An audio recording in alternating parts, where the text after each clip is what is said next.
সাবেক প্রধান বিচারপতি এবিএম খায়রুল হককে গ্রেপ্তার করেছে ঢাকা মহানগর পুলিশের গোয়েন্দা বিভাগ।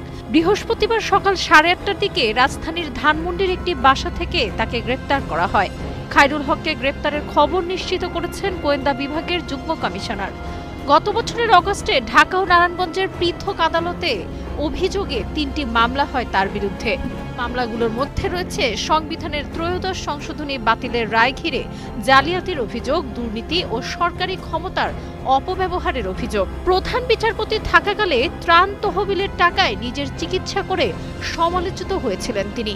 অবসর নেওয়ার কয়েকদিন আগে তিনি 'ত্রয়োদশ সংশোধনী মামলায় তত্ত্বাবধায়ক সরকার ব্যবস্থা বাতিল করেন। এতে দেশের রাজনৈতিক সংঘাতের পথ উন্মুক্ত হয়। গত বছর সরকার পতনের পর 13ই আগস্ট তিনি কমিশনের চেয়ারম্যানের পদ থেকে পদত্যাগ করেন।